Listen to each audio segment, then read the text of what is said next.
So I'm going to buy that new luxury car you have, Sandra. Normal people, it is not for them. My parents have been discussing buying a new car, and I can tell that Peter has changed since we were married. He seems more self-centered. He wants my parents' car they gave me because it's just nicer than his own, and I'm honestly through. My name is Sandra. It turned out I was 28 years old, and Peter had been with me since we were in college together. 3 years into our marriage.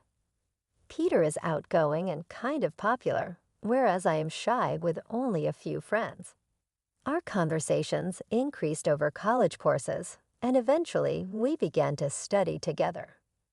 Peter's interest in me was unexpected, but he took me by surprise when he asked me out. I was overjoyed and immediately said yes, marking the beginning of our relationship. What drew me to Peter was his charm, friendliness, and dedication to his studies. However, for him, the situation could have been different, since he had numerous attractive and stylish female friends. And finding another girlfriend would not have been difficult for him. Once I courageously asked him if he truly thought I was the right one for him. He seemed taken aback and questioned why I would ask such a thing. I confessed my lack of confidence and sought to understand why he chose me. After a pause, he replied that he was comfortable being with me. His answer left me unsatisfied, but before I could express more, he appeared irritated and distracted himself with his phone. Not wanting to escalate to an argument, I dropped the topic, agreeing with him and apologizing for bringing it up, though I still harbored doubts. As time moved on, our relationship continued to flow smoothly. We completed college, got married, and settled into a condo. I secured a job at a standard company, while Peter pursued further education and research. When I informed my mom about our engagement, she was thrilled, though she admitted they were beginning to worry about when I'd introduce a boyfriend. Although I felt guilty for not mentioning Peter sooner, my mom understood, acknowledging my independent nature. Knowing Peter was there for me gave her peace of mind. My parents, who met in college and still deeply love each other, serve as my role models. My dad diligently worked his way up at a large company, while my mom supported him and also followed her culinary passions, becoming quite skilled at it. My parents have always respected each other's boundaries and supported each other's passions, like my mom, who now teaches cooking classes. Growing up in such an environment, I learned the value of independence early on. Although I was only really skilled at studying, I chose not to pursue graduate school because I wanted to be self-reliant and start my own life. Despite coming from a well-off family, I was determined not to lean on them indefinitely. I aspired to build a family like the one I grew up in and make my parents proud, possibly by having children someday. This might seem like a straightforward goal, but for someone like me, it's a significant ambition. Once Peter and I started living together, things began to change. Peter was a graduate student and worked part-time, but he didn't contribute much financially. I tried to address this delicately, suggesting that it would be helpful if he could use more of his part-time earnings to help with our expenses. His response was dismissive. "I do contribute, you know. Didn't you say you'd handle the living expenses when we moved in together, Sandra?" His words left me feeling uneasy. Peter had always dreamed of becoming a professor, which is why he pursued graduate school. I had reassured him not to worry about finances, given my stable job. Yet when he retorted, I could only murmur in agreement, unsure of what else to say. Peter sighed heavily. "You wouldn't understand. Being a graduate student is expensive, but what about socializing instead of stuff? Oh, and by the way, I need $1,000 for a research trip. Can you lend it to me? I'll pay you back later."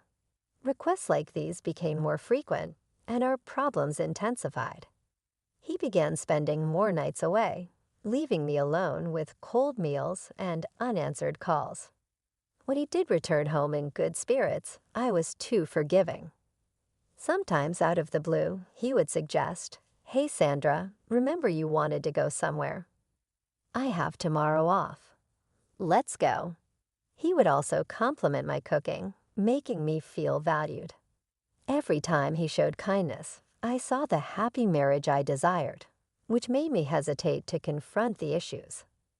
However, deep down, I knew this wasn't normal. I felt increasingly lonely and anxious, trapped in a cycle of fleeting happiness and prolonged solitude. I found myself unable to share my marital struggles with anyone. I didn't want to distress my parents, who were genuinely happy about our marriage. However, they likely sensed that something was amiss. It had been a while since I had visited them, and when I finally did, my dad suggested I stay for dinner. My mom prepared a lavish meal to welcome me back.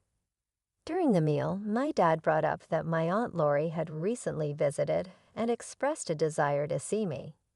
He described her as always being spontaneous, a trait that defined her lively, ambitious, and independent nature.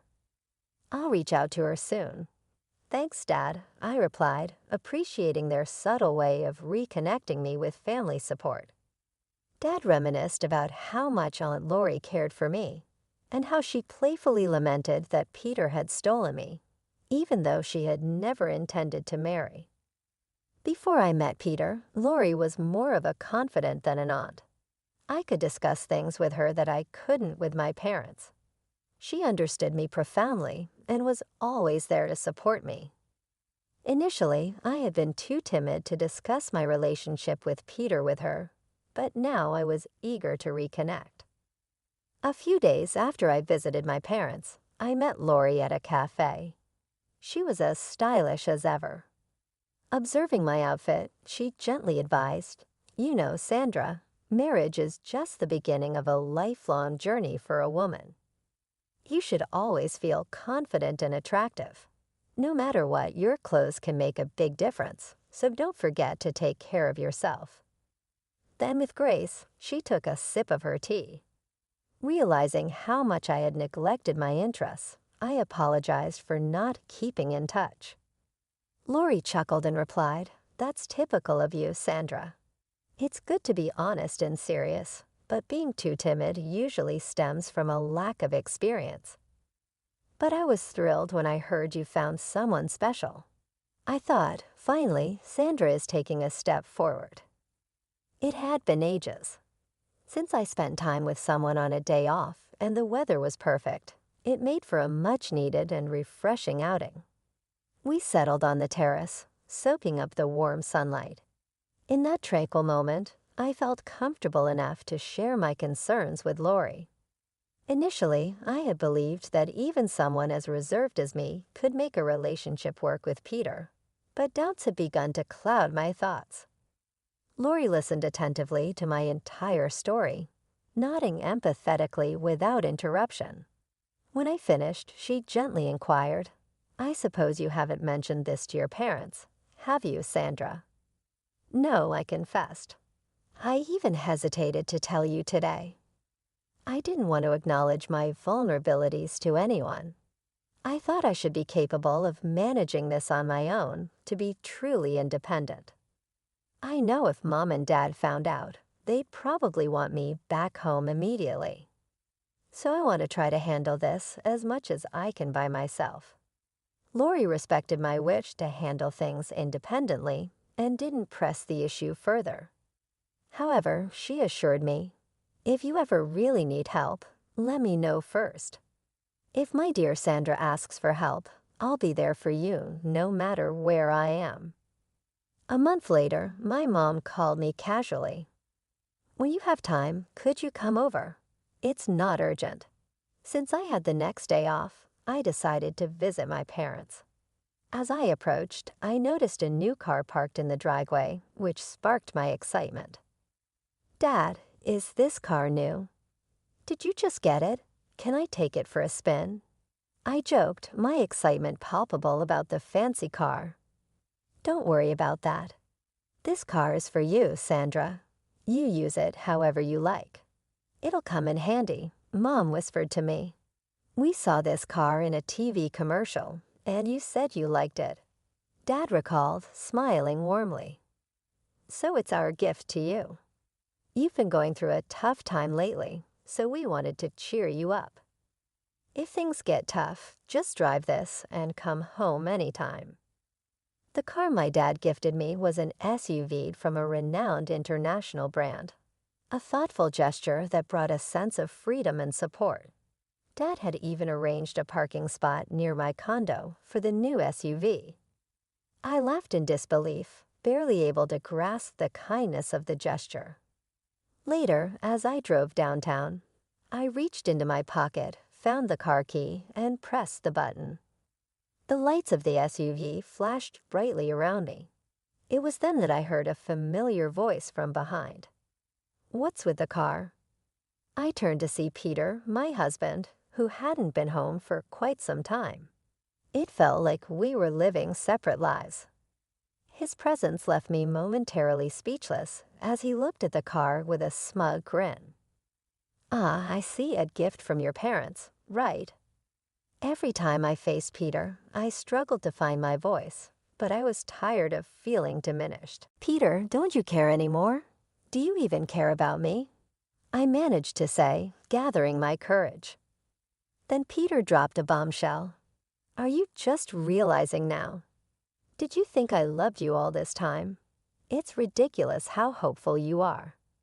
His mocking laughter echoed in my ears. Something inside me snapped, and I retorted louder than usual.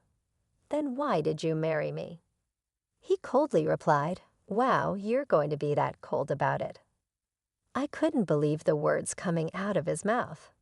"So marrying me was just a meal ticket for you, huh?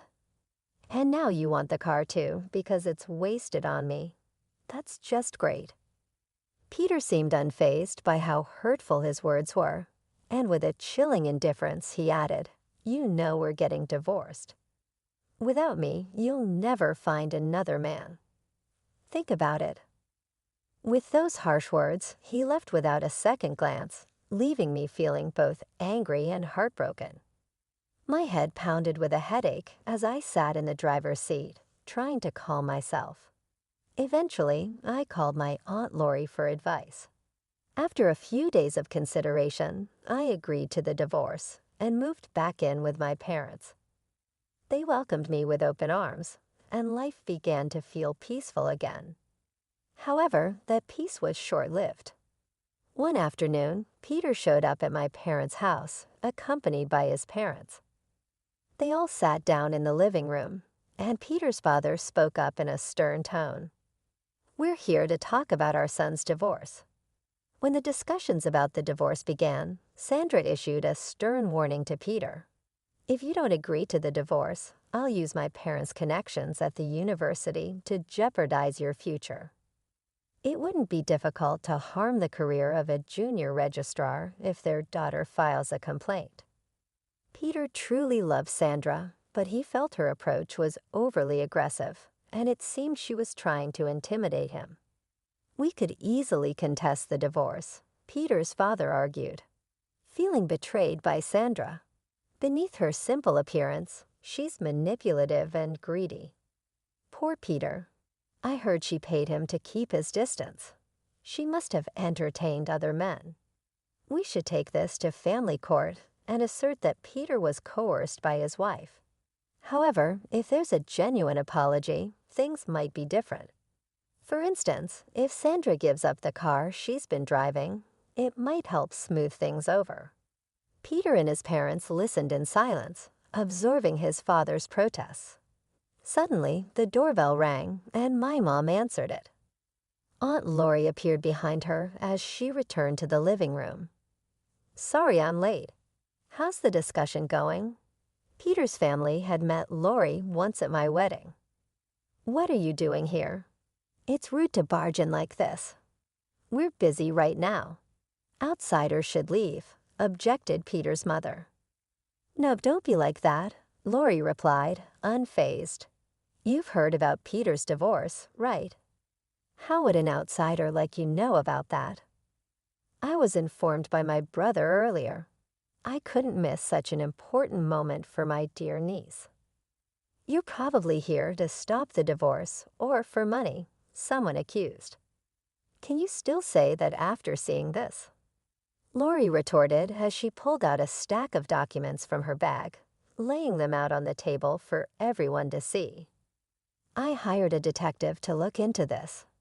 It turns out Peter has been cheating on Sandra with multiple women despite being married. He hardly came home because of it. He took advantage of Sandra's kindness and even asked her for money. The revelation silenced the room, turning the tone of the meeting on its head as everyone processed the gravity of Lori's findings. I was immersed in my university research, so when I did manage to come home, we shared meals and went on trips together. We seemed just like any other married couple, right, Sandra? Say something, Peter implored, his voice laced with desperation. Peter, you don't need to defend yourself. We'll handle this. It's not your fault, his father reassured him quickly. That's right. These documents from who knows where are surely fabricated. Our Peter would never engage in such acts. He's a kind and outstanding son, his mother protested vehemently. You might be kind to your parents, but it seems that your kindness doesn't extend beyond that. Like father, like son indeed, Aunt Lori interjected sharply. Then she pulled out a photograph from the documents. I was at a hotel for a business meeting recently and saw William there. He was with another woman, looking very cozy, so I had the detective look into William as well. The results were just as I suspected. Do you understand now? Peter's mother's face turned pale as she grabbed the documents and examined them closely. What is this, William? How long has this been going on? It's all lies, isn't it? She demanded, her voice trembling. Kayla, stop looking. Give me that, William, looking panicked, tried to snatch the documents, but it was too late. Kayla, visibly distraught, confronted William directly. You've been cheating on me. The car you wanted so badly was for her in these photos, wasn't it? No matter how hard William tried to calm her down, Kayla wouldn't listen. The conversation about Peter's divorce was momentarily forgotten as Kayla stormed out of the house, tears streaming down her face, with William trailing behind her in a futile attempt to explain. Left in the ensuing chaos, Peter blurted out, "Hey, wait, what about me?" and followed them out, equally confused. The rest of us were left in stunned silence, but Aunt Lori had a satisfied look on her face, giving me a knowing wink. It was clear she had anticipated the dramatic unraveling of events, revealing truths that were perhaps long hidden but necessary to confront. After the tumultuous events, Aunt Lori shared with me that Peter's parents had eventually divorced. You won't fall for such a terrible man again. Let's make you more attractive. I'll teach you everything about grooming yourself as a woman, Lori encouraged. Despite her busy schedule, she frequently visited and took me out for meals and shopping trips. During this time, I absorbed a great deal from her and gained a new perspective on self-care and confidence. A year after the divorce, I made a pivotal decision to attend graduate school. I dedicated myself to my studies and personal development, which was a transformative period for me. Time flew by, and one day, while at a street intersection, I heard someone call my name. I turned around to find Peter. It's been a while. You've changed a lot, haven't you? He remarked, a hint of surprise in his tone initially. I hardly recognized him. In Peter's eyes, the woman he once knew as his plain ex-wife had evolved into someone stunningly beautiful and confident. Meanwhile, Peter's life had taken a downturn following his parents' public divorce scandal. He had dropped out of graduate school as his parents, William and Kayla, had cut off their financial support due to the chaos he had instigated. Struggling to pay for his tuition and living expenses, the carefree life he once enjoyed was a distant memory. The women who had once been interested in him had drifted away, and his former glory had dissipated almost overnight. Now he stood before his ex-wife, who appeared utterly transformed. Just as Peter was about to suggest catching up, a man approached us. "Sorry for the wait. Are you a friend of Sandra's?" he asked. It was Kevin, the man I had recently started seeing.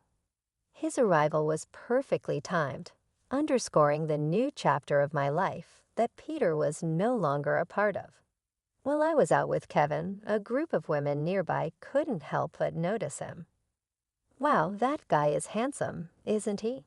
He's so tall. Could he be a model?" they commented, admiring Kevin's striking appearance.